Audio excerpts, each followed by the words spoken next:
오늘 말씀의 주제는 하나님의 일을 맡은 자와 하나님의 영, 이런 주제로 말씀 받겠습니다. 다음 주일은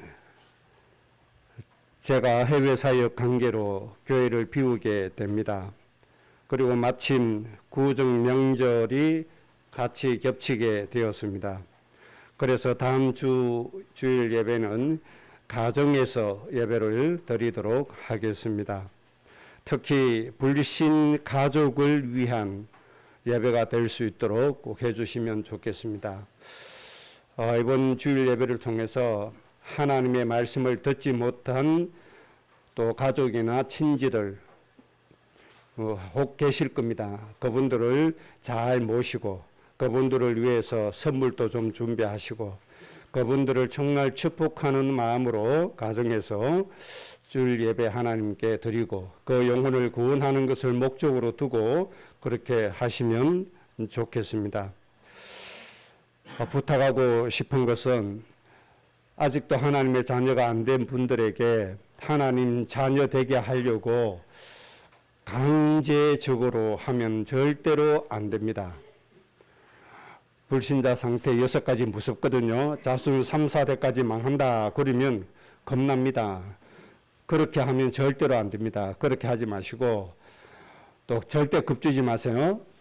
그 다음에 두 번째 주의할 것은 내가 복음을 잘 설명해서 예수 믿게 만들려고도 하지 마세요. 내가 말을 잘한다고 영혼이 구원받아지는 게 절대로 아닙니다. 하나님이 그 영을 구원해 주셔야 되고 하나님이 그 영의 감동을 주셔야 됩니다. 그런데 하나님이 영의 역사는 정말로 하나님의 사랑의 마음으로 그 영혼을 축복할 때 성령의 역사가 일어나지 내 동기 가지고 내가 멋지게 전도해야 되겠다 이런 육신의 동기 있으면 절대로 하나님의 성령의 역사하지 않습니다. 내가 이런 실력이 있어 이런 마음으로 하면 학문적으로 이론적으로 달변가답게 해도 성령의 역사 일어나지 않습니다. 어떤 마음으로 해야 되느냐? 하나님의 사랑의 마음을 가지고 해야 됩니다. 하나님의 마음을 전달하는 것이 중요합니다. 그래서 하나님이 우리를 사랑하신 것처럼 우리도 그들의 영혼을 사랑하는 마음을 가지고 하나님의 사랑을 전달해 줘야 됩니다. 이때 하나님의 성령이 그 영혼에게 역사를 하게 되어 있습니다. 그러면 그 영혼이 나도 하나님의 은혜로 살아야 되겠다 이런 마음이 들 때 마음문을 열게 됩니다. 그때 예수님을 영접하도록 도와주면 됩니다.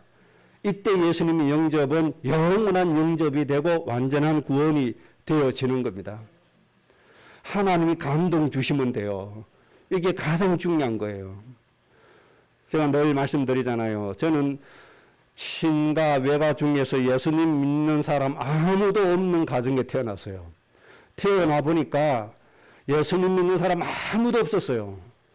제가 제일 처음 예수님 믿기 시작했어요. 잘 모르고 예수님 믿었어요. 그냥 하나님의 은혜로 살아야 되겠다 이 마음 하나 가지고 예수님 믿기 시작했고 예배하기 시작했고 그때는 예수님 이보다도 하나님 아버지 이 얘기가 더 많았죠. 그렇게 시작을 했는데 저를 통해서 복음이 외가에도 들어가기 시작했는데 최초로 외가에게 복음 들어가는 것이 제가 그리스도 설명하고 복음 설명해서가 아니었어요. 100% 하나님의 성령으로 복음이 들어갔는데 그 과정은 너무 간단합니다. 사촌 누이가 고모집에 여름방학 때 놀러 왔어요. 놀다가 이제 부산으로 돌아가는데 터미널까지 제가 자전거에 태우고 터미널에 데려다 주는 거예요. 이때 누이가 뒤에서 저를 쪼는 거예요. 뭐라고 쪼냐? 고모부 힘들게 일하는데 너는 주일날 예배 간다고 고모부 일도 안 도우고 너는 왜 그러냐? 예수 믿는다고 떡이 나오냐 밥이 나오냐? 이런 비난의 소리를 계속 퍼붓는 거예요.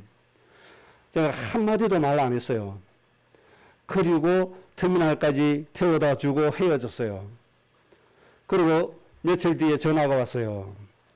나 하나님 믿고 교회 다니기로 결정했다. 이러고 전화가 왔어요. 깜짝 놀랐죠. 아니 그동안에 무슨 일이 있냐.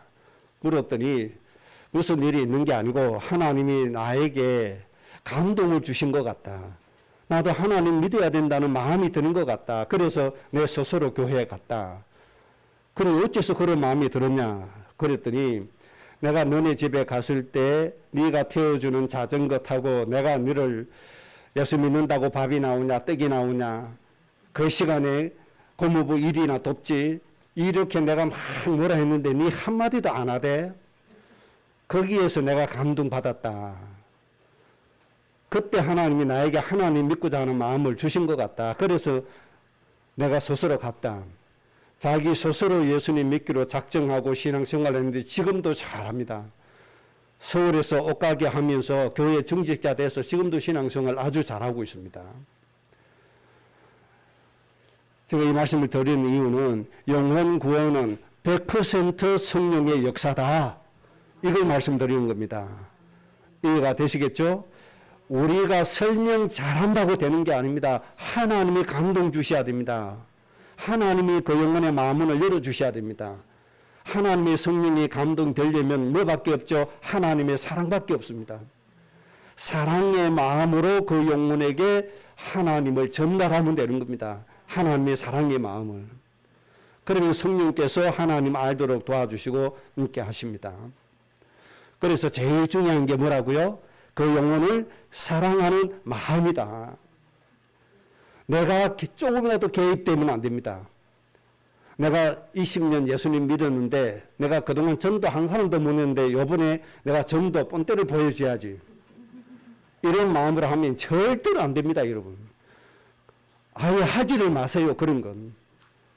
한 가지만 전달하세요. 하나님이 그 영혼을 너무나 사랑하신다는 사실 이것만 전달해 주세요. 그리고 한 가지 더 한다면 내가 하나님 믿기 전에 나의 상태, 하나님 자녀가 된 나의 상태 관점은 큰 도움이 됩니다. 내가 하나님 믿기 전에 내 영적인 상태, 내 인생의 무거운 짐, 이것이 예수님 믿고 하나님 자녀 됐을 때 예수님이 다 가져가신 것 실제적으로 간증할 수 있으면 훨씬 좋습니다. 이 얘기만 가만히 듣고 있다 반응이 없다 그걸로 끝내시기 바랍니다. 그럼 다음 기회에 하나님이 반드시 축복해 주실 겁니다. 스스로 하나님의 감동에 의해서 예수님을 영접하는 그런 영적인 분위기로 만들어 가셔야 됩니다. 그럼 내가 비싼 선물을 했는데 이번에 영접 안 했는데 내가 헛돈 썼네. 그런 생각 하지 마세요. 그 헛돈이 절대로 아닙니다. 그것이 씨앗이 되는 겁니다. 씨앗. 그래서 결정적인 순간에 그것 때문에 영혼이 구원받아지는 역사가 일어납니다. 뭘 갖게 해야 돼요? 나를 정말 사랑하는구나. 이 마음을 갖게 해주는 겁니다. 우리 신우도 나를 사랑하고 언니도 나를 사랑하고 시어머니도 나를 사랑하는구나. 그리고 하나님도 나를 사랑하는구나. 이 마음을 갖게 해야 됩니다. 우리 며느리는 남의 집 며느리 같지 않아서 정말로 시어머니를 너무 사랑하는 며느리구나.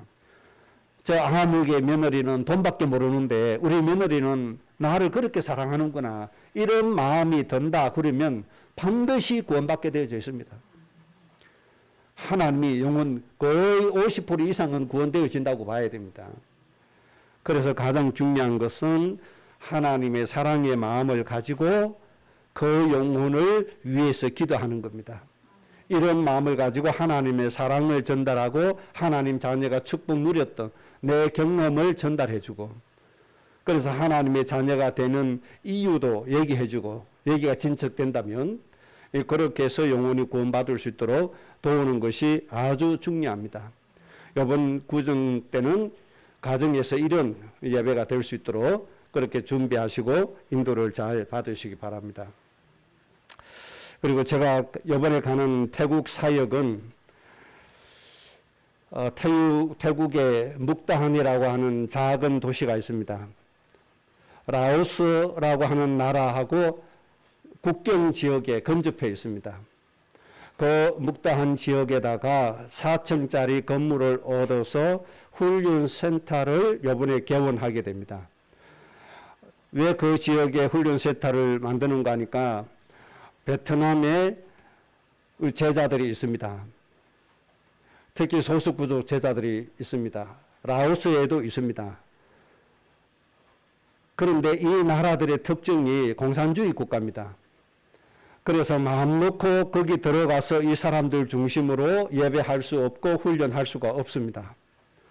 그래서 민주주의 국가인 태국에 이들을 불러들여서 태국에서 이들을 훈련시켜서 이들이 현장에 가서 복음 전할 수 있도록 교회를 세워갈 수 있도록 그런 훈련 시스템을 지금 이제 시작을 하는 겁니다.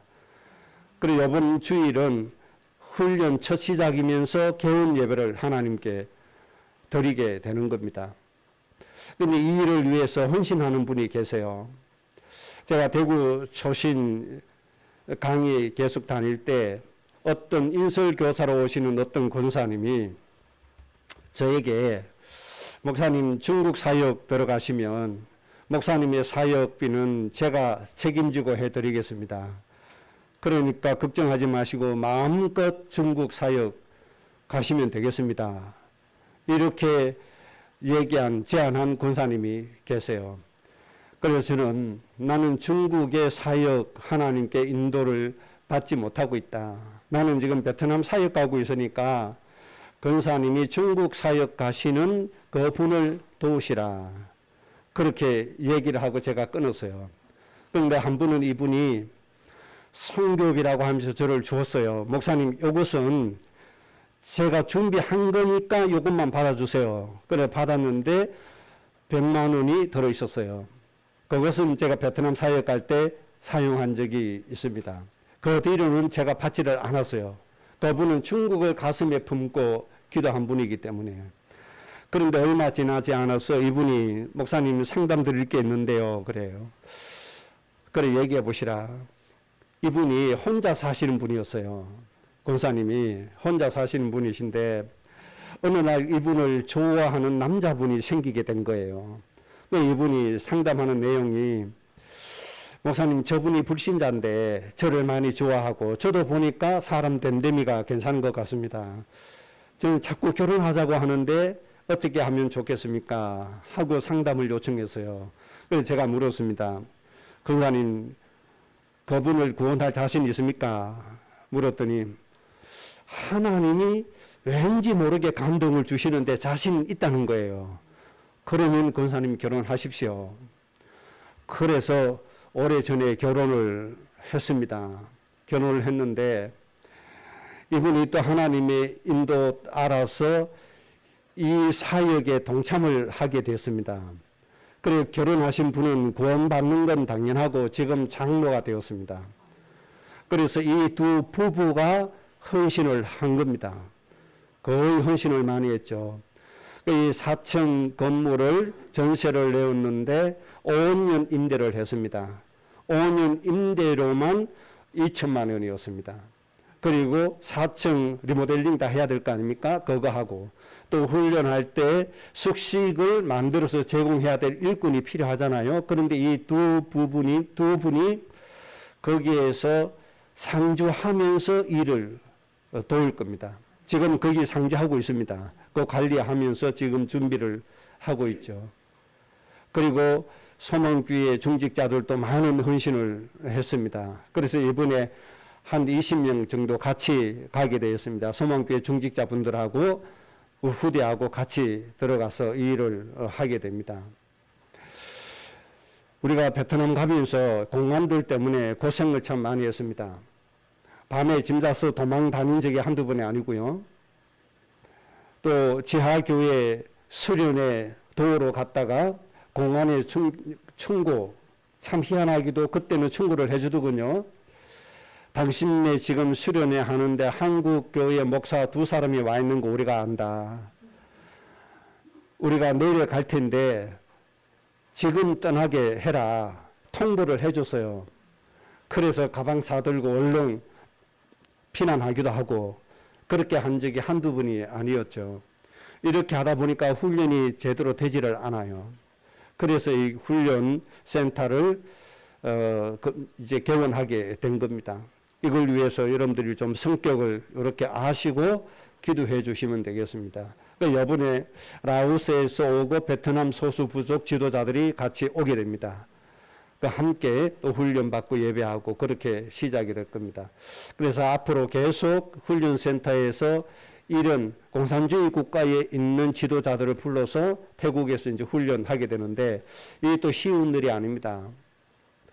오고 가는 길이 만만치 않죠. 베트남에서 오려면 라오스 국경 지나야 됩니다. 라오스의 그 나라를 통과해서 태국까지 와야 됩니다.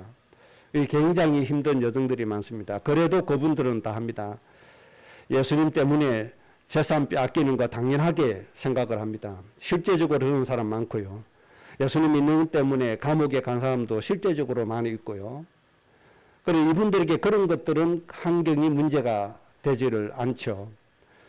그래서 중요한 건 그분들이 얼마나 하나님이 원하시는 일을 현장에서 감당을 하느냐. 이게 이제 중요하고 우리가 그분들을 얼마나 성경적으로 하나님의 말씀으로 그 현장을 도우게 우리가 잘 이끌어 주느냐. 이게 이제 중요하단 말이죠. 여기에 인간의 생각이나 인간의 동기가 절대 개입되지 않도록 기도해 주셔야 되고 이 일이 우리의 육신의 동기가 되지 않도록 기도해 주셔야 되고 그렇게 후원해 주셔야 되겠습니다. 네, 이 정도면 이번 태국 사역 좀 이해가 되시겠죠? 함께 기도해 주시면 좋겠습니다. 우리가 예수님 믿고 하나님 자녀가 되면 두 가지 축복이 주어집니다. 첫째는 하나님 자녀라고 하는 권세가 주어지고 하나님의 양자의 영을 받고 하나님의 상속자가 되는 귀한 권세를 우리가 얻게 됩니다. 이 말씀으로 하나님 자녀가 누리는 모든 축복을 대신할 수가 있습니다. 상속자다. 이보다 완벽한 단어가 어디 있습니까? 이보다 완벽한 단어 없습니다. 여러분은 전능하신 하나님의 상속자입니다. 믿으시기 바랍니다. 하나님의 능력도 상속받게 되어 있고 하나님의 지혜도 상속받게 되어져 있습니다. 하나님이 가지신 모든 것을 여러분들이 상속받을 수 있는 자격을 이미 가지고 있습니다. 이거면 다 되는 거예요. 형진이 한데 형진아 너 엄마 아빠 요 집 가지고 있는 거 앞으로 너 삼형제 상속받는다 얘기할 필요가 없어요. 엄마 아빠가 너 앞으로 대학 다 시켜줄 거고 학비 대줄 거다 말할 필요 있어요 없어요? 말할 필요가 없어요. 그거 말하면 안 돼요. 순단 집사가 형민이한테 형민아 니 걱정하지 마라. 너가 엄마 오늘 저녁에 밥상 꼭 차려준다. 꼭 기억해라. 그러니까 걱정하지 마. 또 전화해가지고 형민아 저녁 먹었나? 엄마가 차려주제. 내일 아침에도 엄마가 밥 꼭 차려준다. 이 얘기를 매일같이 하루 세 번씩 했다. 그러면 어떻게 될까요? 형민이 마음이 어떻게 될까요?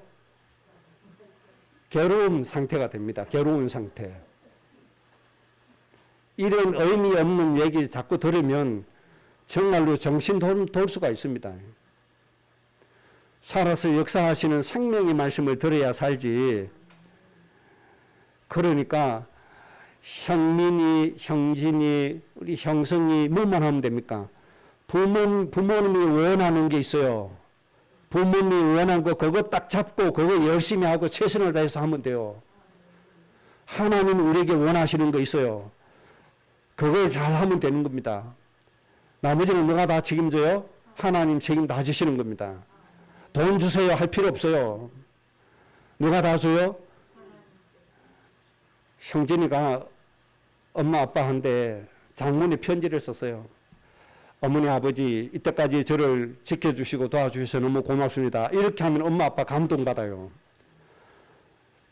이 은혜에 대한 감사의 말이 아니고 아빠 내 등록금 아빠 내야 되는 거 알지? 아빠 줄 거야 안 줄 거야? 엄마 등록금 해줘야 돼. 해줄 거야 안 해줄 거야? 이런 거를 자꾸 쓰고 말을 했다. 그러면 엄마 아빠 기분 좋을까요 나쁠까요? 마음이 편치 않습니다. 야가 뭐가 생각이 모자라구나 이런 생각합니다. 엄마 아빠가 뭐라고 해요? 비록 내가 원하는 것대로는 원하는 학교에 못 가지만 그래도 이것도 감사하니까 여기에서 내가 최선을 다해서 나라가 필요한 인재가 되겠습니다. 이렇게 하면 부모의 마음이 감동되어지는 겁니다. 축복하고 싶은 마음이 계속 이어지는 거죠. 이렇게 되어져야지 염려 끼치면 됩니까? 우리는 하나님 앞에 늘 염려 끼쳐드리고 삽니다. 하나님 보고 이렇게 해라 저렇게 해라 이렇게 달라 저렇게 해라 하나님 이렇게 해줄래요 안 해줄래요? 하나님 의심하고 늘 그렇게 삽니다. 그러니까 하나님이 속 터집니다 여러분. 하나님 너희는 무엇을 먹을까 무엇을 입을까 구하지도 말라고 말씀했잖아요. 너희에게 있어야 될 줄을 안다. 그러면서 참새와 비교했습니다. 저 참새 한 마리도 하나님의 뜻이 없이는 떨어지는 법이 없다. 그런데 너희는 저 참새보다 얼마나 더 귀하냐 이렇게 말씀하신 겁니다. 여러분 참새 한 마리도 하나님의 허락 없이는 죽는 법이 없습니다. 하나님의 허락 없이는 땅에 떨어지는 법이 없습니다. 하나님이 허락하셔야만 땅에 떨어지는 겁니다. 여러분은 참새보다 더 귀한 분인 줄로 믿습니다. 하나님의 나라를 이룰 복의 군원들 아닙니까? 이 사실을 좀 기억하고 하나님 앞에서 내가 무엇을 힘써야 될 것인지를 잘 좀 찾으시기 바랍니다.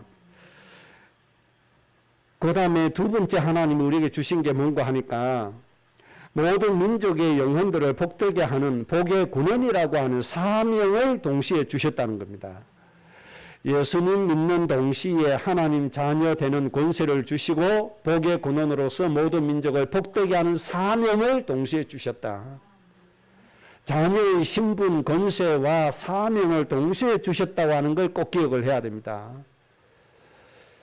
그런데 이스라엘 백성들은 모든 민족이라고 하는 하나님의 사명은 버리고 하나님이 우리 민족만 복을 주신다고 하는 엉뚱한 생각, 하나님 자녀가 누릴 복만 붙잡고 가다가 온갖 저주와 재앙에 고통받다가 하나님께 버림받았습니다.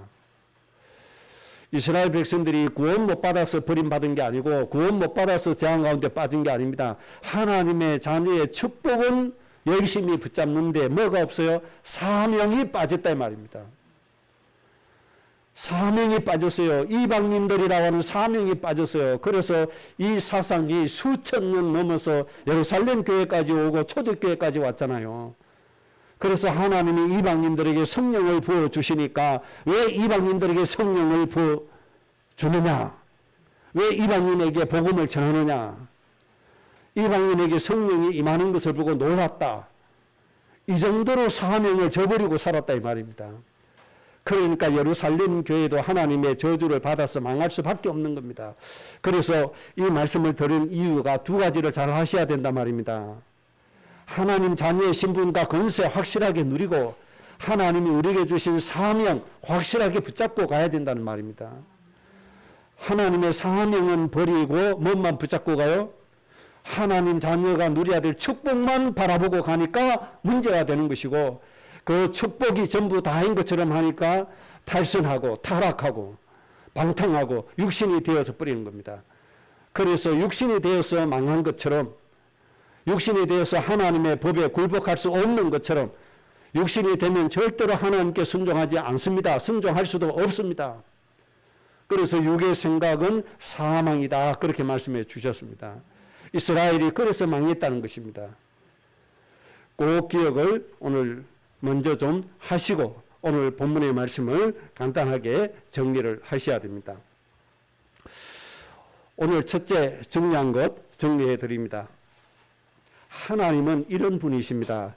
하나님의 일을 맡은 자에게는 하나님이 그냥 일을 부리시는 게 아니고 그냥 이 일을 맡기시는 것이 아닙니다. 하나님의 일을 맡은 자에게는 하나님의 영을 부어주신다. 하나님의 영을 부어주신다. 그렇게 말씀했어요. 하나님은 이렇게 하나님의 일을 맡은 자에게 시작을 하시는 겁니다.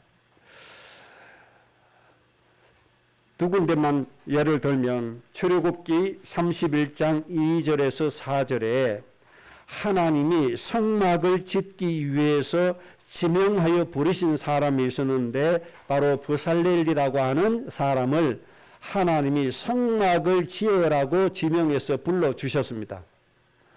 버살렐을 부르시고 하나님이 이 버살렐에게 어떻게 역사하시는가 하니까 하나님의 영을 충만하게 하셨다. 그렇게 말씀했습니다. 성막을 짓게 하는 일을 맡기셨는데 그냥 맡기신 게 아니고 뭘 주셨다고요? 하나님의 영을 충만하게 해주셨다. 하나님은 일을 이렇게 시작하십니다. 여러분들이 하나님의 일을 맡아서 갈 때 하나님이 그냥 여러분을 보시는 게 아니고 반드시 하나님의 영을 충만하게 부어주십니다. 그리고 버살렐에게 하나님이 주신 것이 또 있는데 지혜와 총명과 지식과 여러 가지 재주를 더하여 주셨다. 그렇게 말씀했습니다.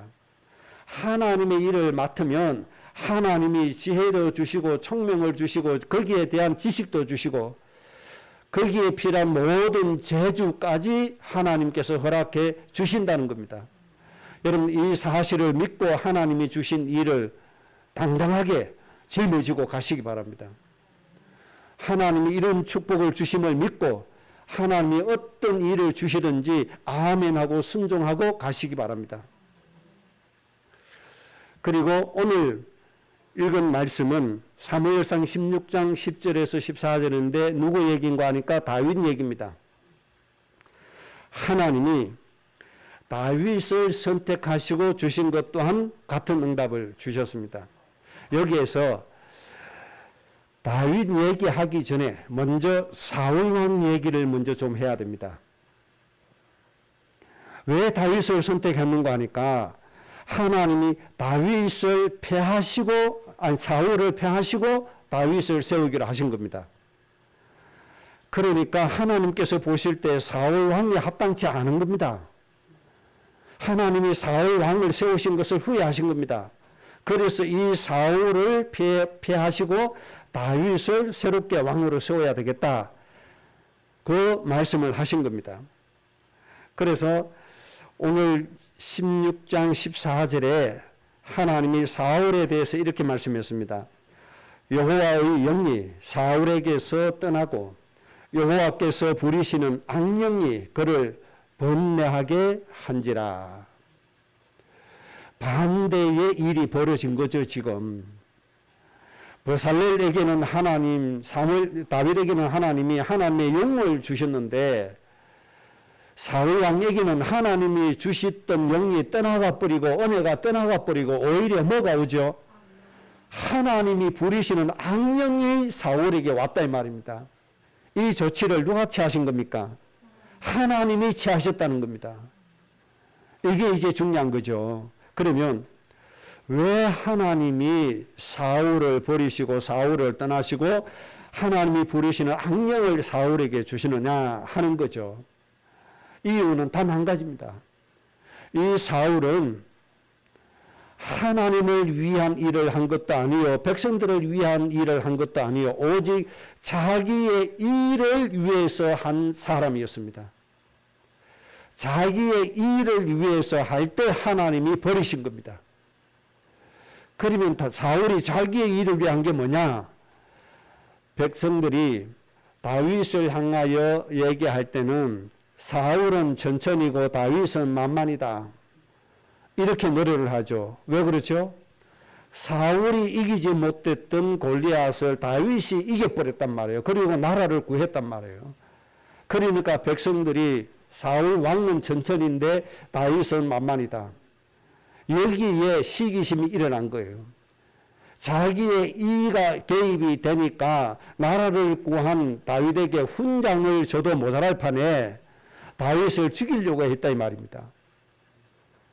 그리고 아들 요나단을 불러서 얘기를 합니다. 무슨 얘기를 하는가 하니까 다윗 저것 때문에 요나단 니하고 니 아들이 왕이 못 된다. 그러니까 누굴 죽여야 된다? 다윗 저거는 꼭 죽여야 된다. 이렇게 얘기를 한 겁니다.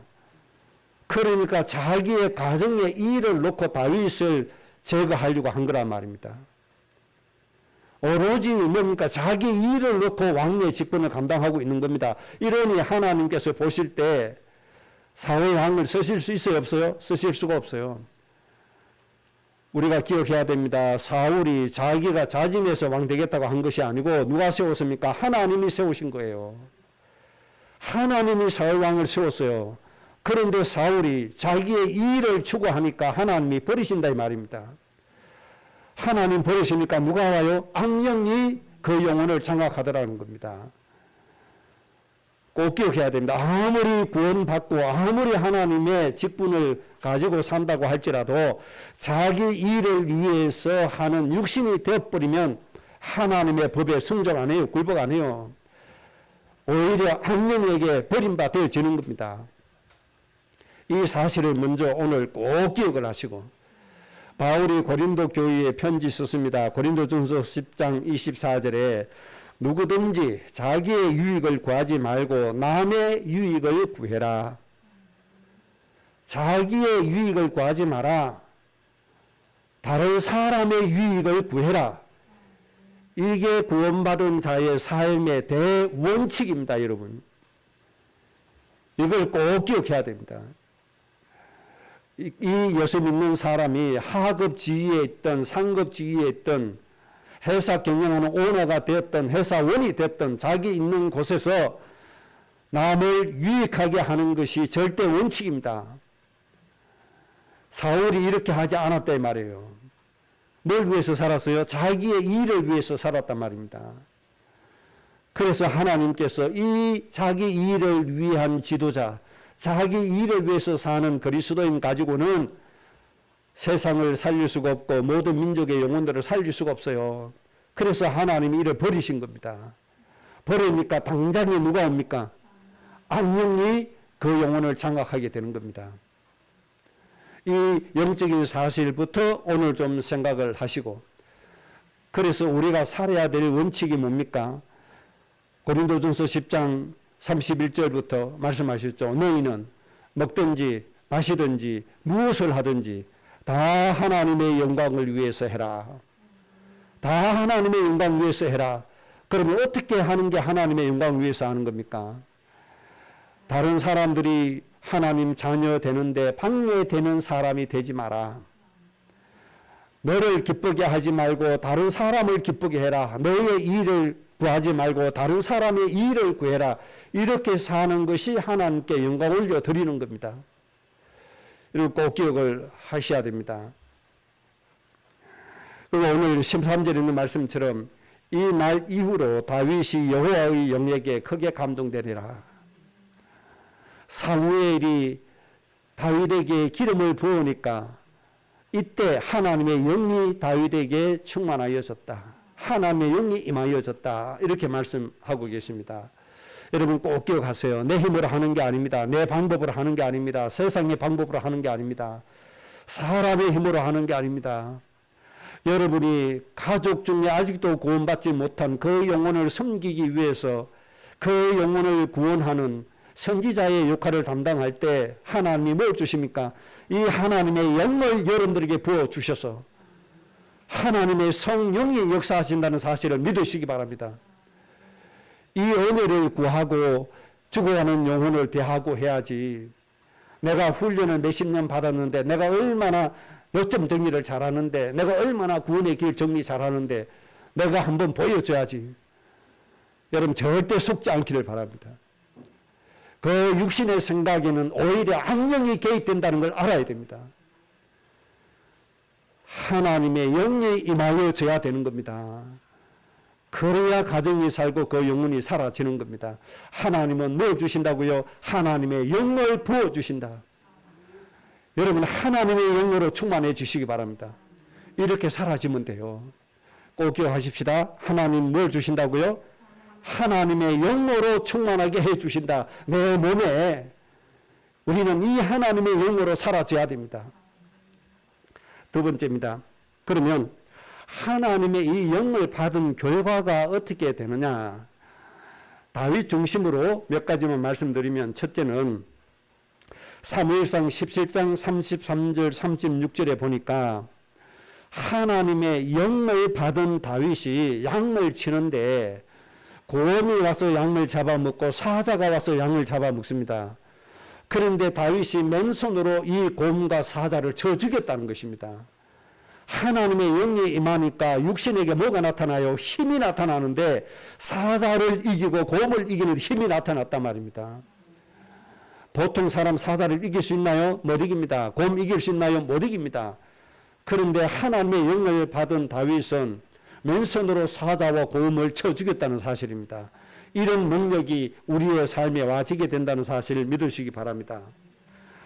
그 다음에 두 번째 하나님의 영을 받은 다윗은 사무엘상 17장 47절 51절에 그 누구도 이기지 못했던 골리앗을 이기고 나라를 구하게 됩니다. 상대가 안 되죠. 골리앗이 거의 3m 정도 되잖아요. 어마어마하잖아요. 골리앗이 가졌던 창 거의 20km 가까이 되잖아요. 그런데 다윗은 조그만 아이잖아요. 어떻게 이깁니까? 이길 수가 없잖아요. 그런데 하나님의 영이 임하니까 하나님이 저주를 주신다고 했죠. 어떤 저주입니까? 돌 가지고 던졌다 그러면 백발백중입니다. 하나님 이런 저주를 주신 거예요. 하나님이 주신 저주 가지고 돌 하나 가지고 골리앗을 향해서 던졌는데 정통으로 이마 가운데 급소에 맞아서 골리앗이 쓰러집니다. 이때 칼로 골리앗의 목을 베게 되죠. 이렇게 해서 나라를 구하게 됩니다. 여러분 하나님의 영을 받으면 이렇게 되어집니다. 절대로 이길 수 없는 골리앗을 이기게 되는 은혜가 임한다는 사실을 믿으시기 바랍니다. 절대로 해결할 수 없는 업무의 분량 하나님의 능력으로 그 모든 업무를 치고 나가고도 남습니다. 여러분 하나님이 그렇게 저주를 주십니다. 세 번째는 사무엘상 18장 13절에서 16절 하나님이 이런 은혜를 주셨는데 다윗이 사울 왕으로부터 임명장을 받았는데 천부장이라고 하는 경호대 왕실의 경호대장의 직분을 받았습니다. 그런데 이 공무를 받았는데 하나님의 영을 받으니까 하나님이 이 모든 공무를 아주 지혜롭게 할 수 있는 은혜를 주셨다. 다윗이 자기가 맡은 공무를 아주 지혜롭게 완벽하게 감당했다. 그렇게 말씀해 주셨습니다. 여러분 하나님의 영을 받으면 이렇게 됩니다. 우리 후대들은 하나님의 영을 받으면 학업이 되어지게 되어 있습니다. 그 분야에서 전문가가 되고도 남습니다. 회사원은 주어진 업무의 분량 완벽하게 처리할 수 있습니다. 하나님이 그렇게 하신다 말입니다. 주어진 모든 일을 지혜롭게 하게 하셨다. 그렇게 말씀했습니다. 그 다음 네 번째는 사울 왕이 다윗을 죽이기 위해서 3,000명이라고 하는 군대를 거느리고 다윗을 죽이려고 합니다. 이 살해 위협으로부터 다윗은 아주 평안하고 완벽하게 빠져나옵니다. 하나님이 부리시는 악령이 사울에게 임했다고 했죠. 이 악령이 시달리고 있으니까 다윗이 수금을 들고 노래를 합니다.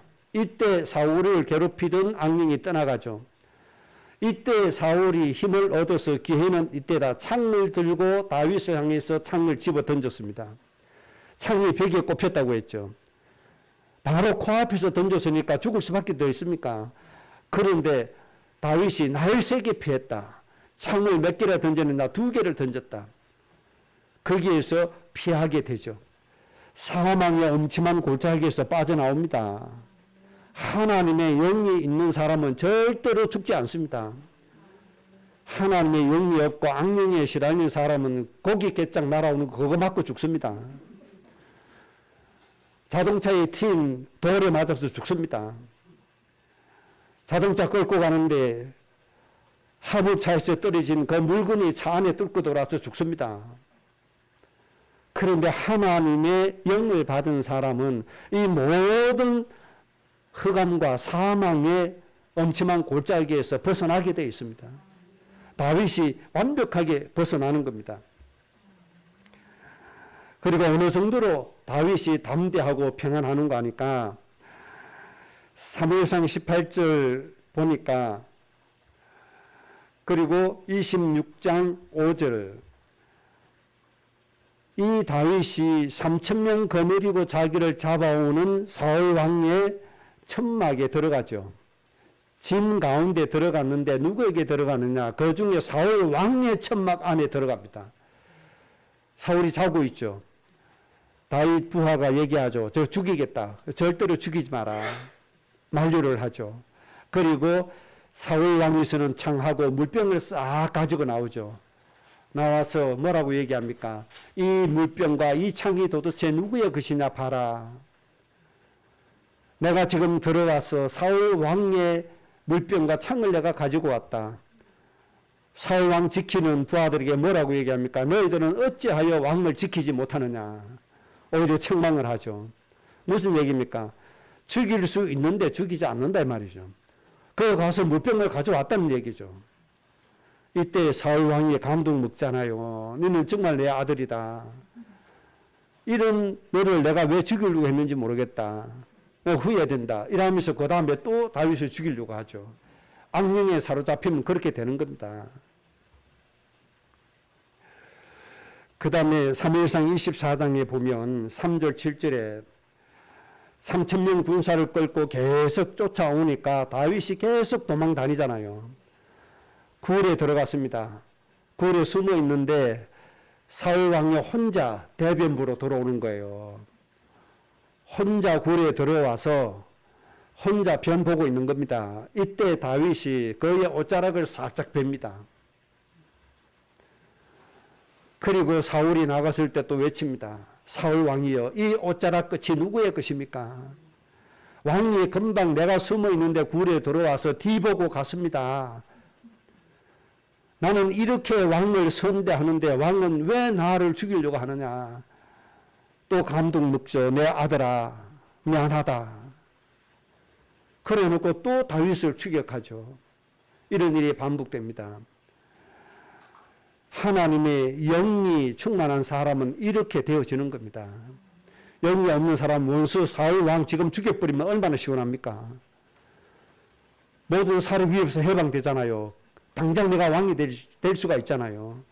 그런데 하나님의 중심을 가지고 살기 때문에 그렇게 하지 않는 겁니다. 하나님의 영을 받으면 바로 이렇게 되어지는 겁니다.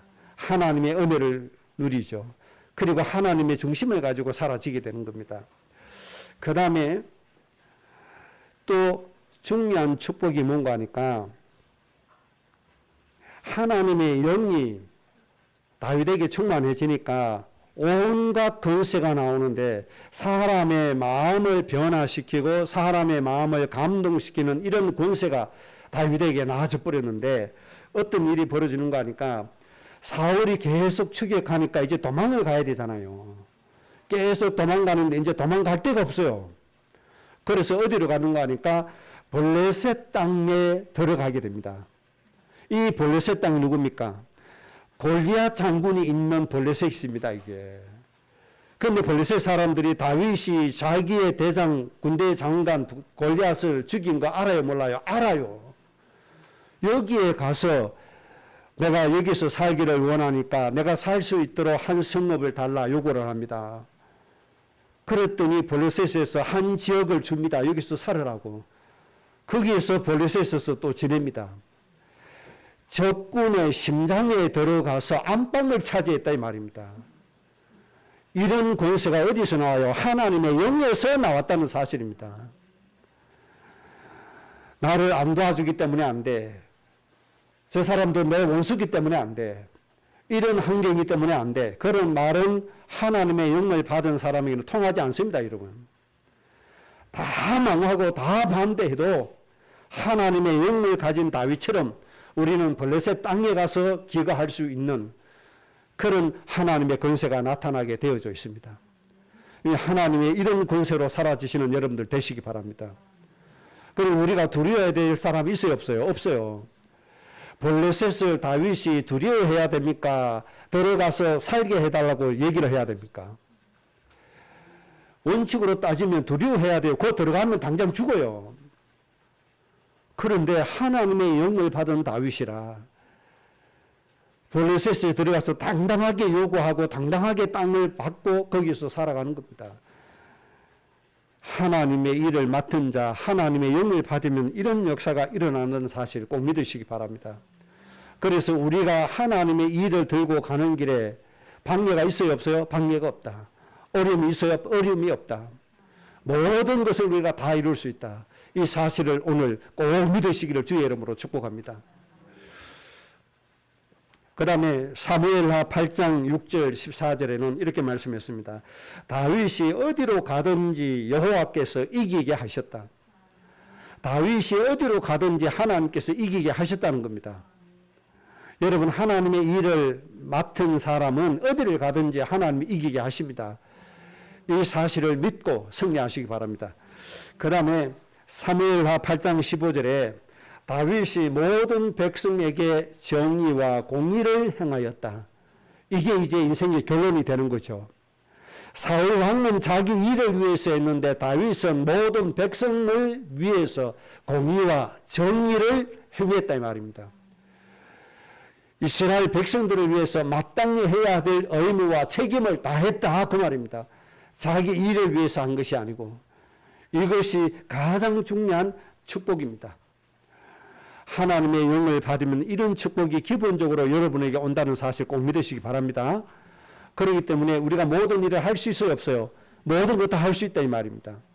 꼭 믿으시기 바랍니다. 세 번째입니다.